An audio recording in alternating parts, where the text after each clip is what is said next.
So as we said that the structural and functional unit of the liver is the hepatic lobules.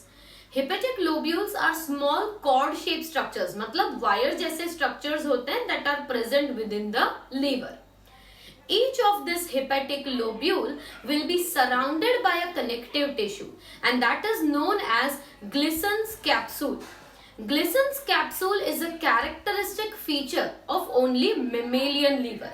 तो यहाँ पे हम mention करते हैं that each hepatic lobule is covered by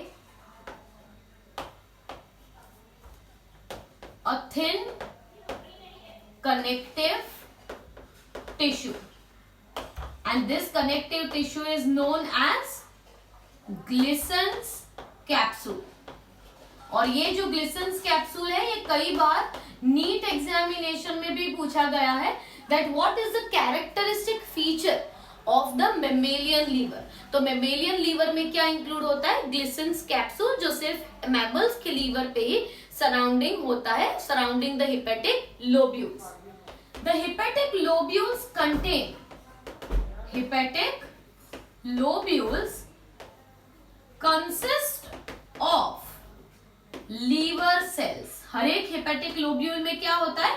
liver cells, जिन्हें कहा जाता है hepatic cells, और the another important word for it is hepatocytes. क्या कहा जाता है? लीवर सेल्स को हेपेटोसाइट्स कहा जाता है. देखिए हमने क्या मेंशन किया कि लीवर के अंदर होते हैं हेपेटिक लोब्यूल्स जो उसका एक स्ट्रक्चरल यूनिट है, फंक्शनल यूनिट है.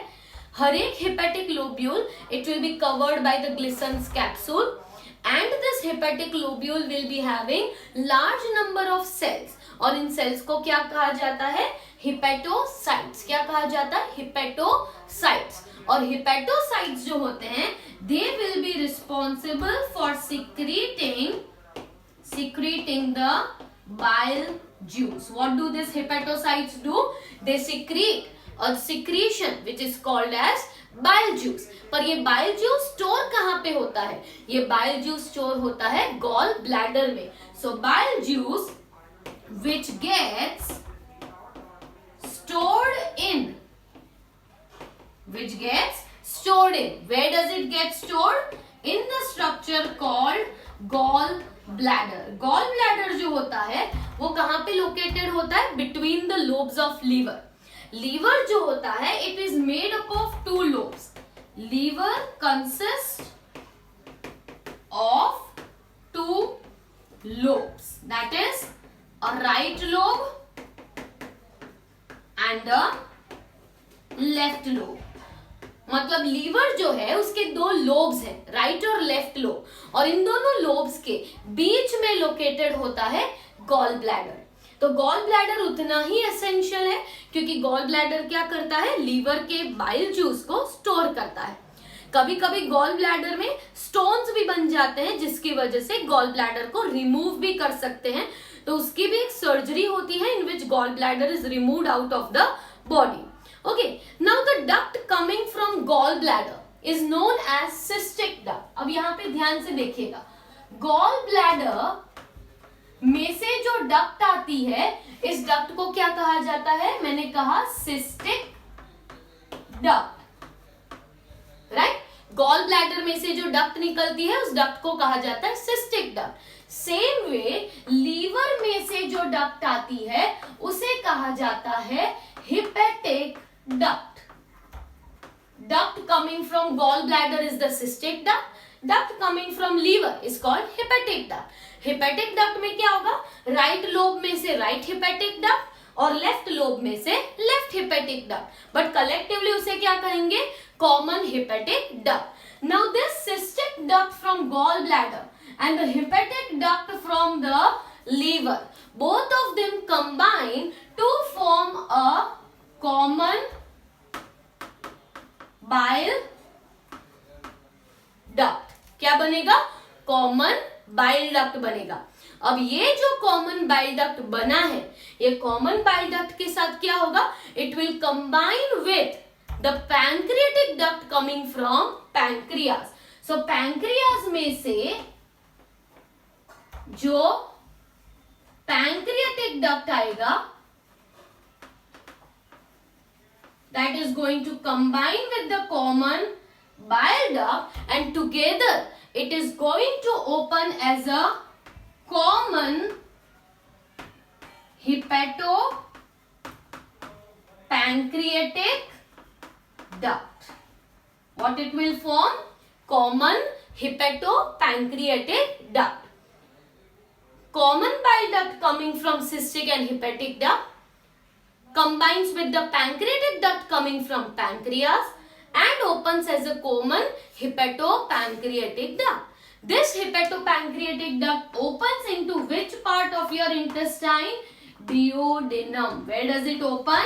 So यहाँ पे मैं लिख देती हूँ opens into duodenum part of your intestine. तो ये आपको याद रखना है that how the secretion is coming to the duodenum, that is small intestine. Lastly we talk about pancreas. Pancreas जो है it is both endocrine and exocrine gland. इसे endocrine और एक्सोक्राइन ग्लैंड दोनों क्यों कहा जाता है? कॉमनली इसे कंपाउंड ग्लैंड कहा जाता है. एंडोक्राइन मतलब जो हार्मोन्स प्रोड्यूस करे और एक्सोक्राइन मतलब जो एंजाइम्स प्रोड्यूस करे. मतलब पैंक्रियास जो है it produces both enzymes and hormones. और ये कौन से हॉर्मोन्स प्रोड्यूस होते हैं यहाँ पे? ये हॉर्मोन्स को कहा जाता है इंसुलिन और glucagon. So which hormones? Insulin and glucagon. Enzymes तो कई सारे होते हैं. There are 6 different enzymes produced by pancreas. 6 enzymes हैं, राइट? उसमें से शायद आपने सुना हो there is trypsinogen, chymotrypsinogen, procarboxypeptidase, lipase, amylase, nucleotidases, ऐसे कई सारे एंजाइम्स प्रोड्यूस होते हैं बाय पैंक्रियास. पर ये एंडोक्राइन भी है और एक्सोक्राइन भी है. मतलब half of it produces even enzymes and a part of it even produces hormones.